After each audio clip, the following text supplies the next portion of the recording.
Hello बच्चों, मैं आपकी टीचर सुमन शर्मा एक बार फिर से अपने चैनल पर आप सभी बच्चों का स्वागत करती हूं और आशा करती हूं आप सभी बच्चे फिट एंड फाइन होंगे। तो बच्चों, आज शुरू करते हैं हम अमोली हिंदी व्याकरण कक्षा 4 के बच्चों के लिए पाठ 8 क्रिया विशेषण।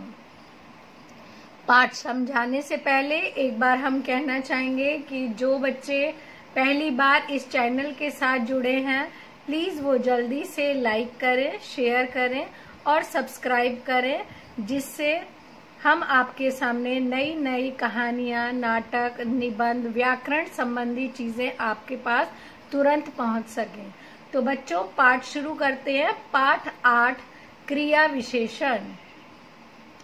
क्रिया विशेषण क्रिया की विशेषता बताते हैं, पर क्रिया के लिंग, वचन, काल आदि का प्रभाव उन पर नहीं पड़ता, अर्थात उनमें कोई बदलाव नहीं आता, इसलिए उन्हें अव्यय भी कहते हैं। जैसे बालिका धीरे धीरे बोली। बालिका कैसे बोली? धीरे धीरे। बालिका के स्थान पर पुल्लिंग एक वचन हो गया या बहुवचन, धीरे धीरे शब्द नहीं बदलेगा, वो वैसे ही रहेगा। तो बालक धीरे धीरे बोले, मैं धीरे धीरे बोलूंगा। धीरे धीरे शब्द क्रिया विशेषण है, इसलिए इसमें कोई बदलाव नहीं हुआ।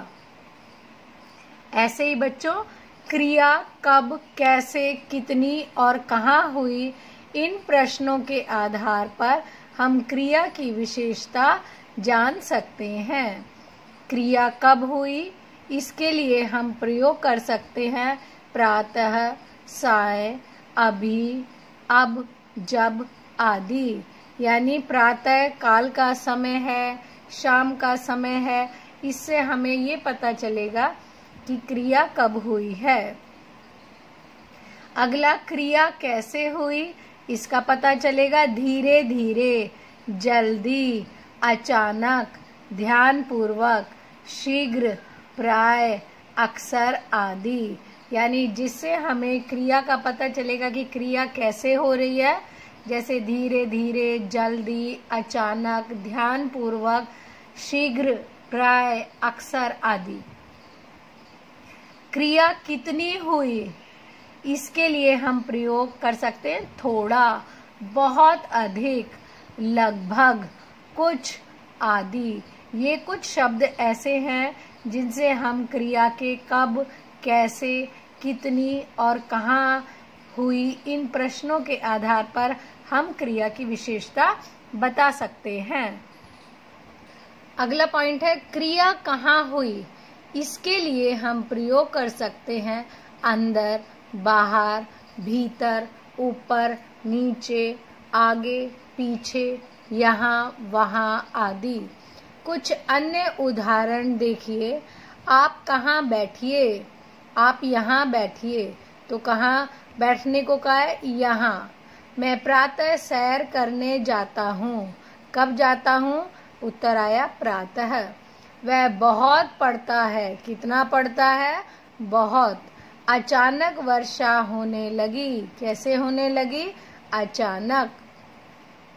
बच्ची थोड़ा थोड़ा खाती है। कितना खाती है? थोड़ा थोड़ा। सड़क ध्यान पूर्वक पार करो। कैसे पार करो? ध्यान पूर्वक।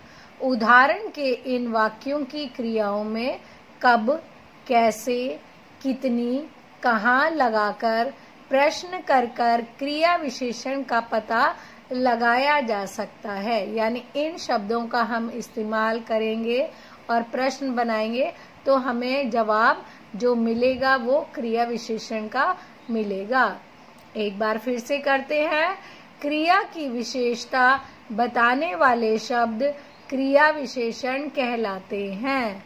ये शब्द अव्यय होते हैं, अर्थात लिंग, वचन, काल के अनुसार नहीं बदलते। यानी अगर वचन परिवर्तन करेंगे तो भी वो ऐसे ही रहेंगे, लिंग करेंगे या काल करेंगे तो भी एज इट इज रहेंगे।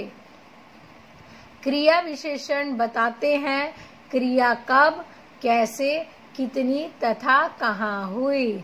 आई होप बच्चों क्रिया विशेषण आपको बहुत अच्छे से समझ में आ गया होगा। एक बार आप दोबारा से इसे पढ़ें, सुने, समझें, आपको अच्छे से समझ में आ जाएगा। ओके बच्चों, बाय, टेक केयर।